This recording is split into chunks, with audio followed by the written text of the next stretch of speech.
Okay, we got a few parts laid out here we to get. After you put your heads on and make sure the motor turns over.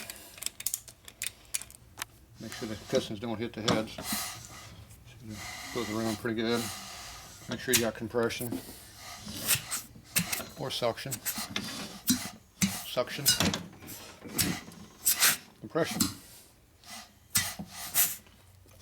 See, they sound different. Okay, let's play around. Okay, we've got to put our O-rings in here for our lifter blocks. Now, these are powder coated, so these washers don't want to go in here. We failed to check that earlier, so we got the socket here, goes in there pretty close. See if we can force them in there. Get them in. That one went down. That one didn't want to go down yet. I'm going to have to do this a couple times to get the crap out of the hole. There we go. This one's in a hard area to push in. There it goes.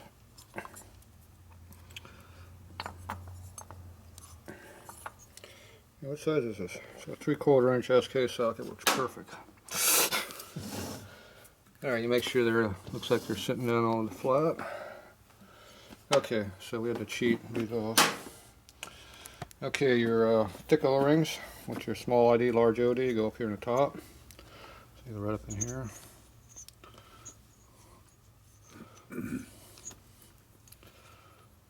Put these in right away, that way you don't forget they're in there. It's a bitch when you put the motor all together, you say, oh, it's leaking oil. I think I forgot something. Not that I would ever do that, of course.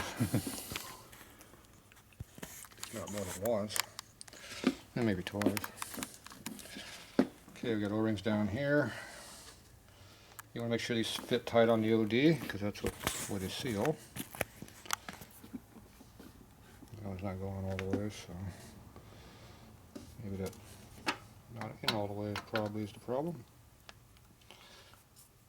It feels like it's in all the way. Well, looks like it's in there pretty good. Not much of a lip. All that powder coat. I'm going to scrape that powder coat out next time.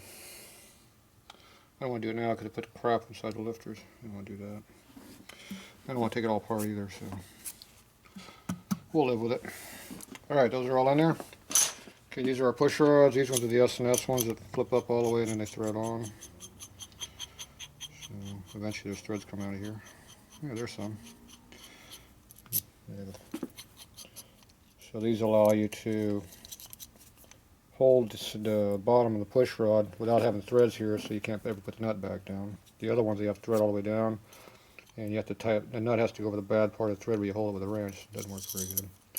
These ones here, once you go through into the flat area there, then it just drops.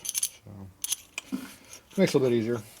In this case, we're putting together assembled, so we don't have to have them disassembled like that. Get these things down a little bit better, easier to get to. Don't need to fight it anymore, we have to.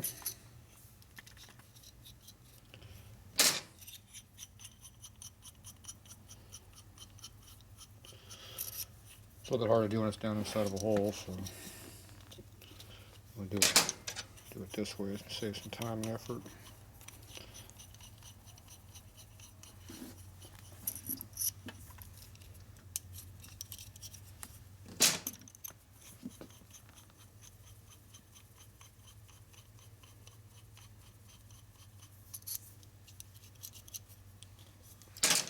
Now you want to see if they're all the same length. You go like that, and you see how there's two longs and two shorts.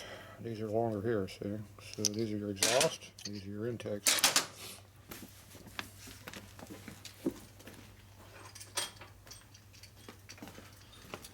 Here's the push rod covers.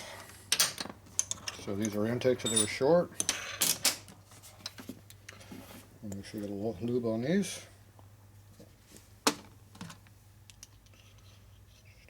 Mating.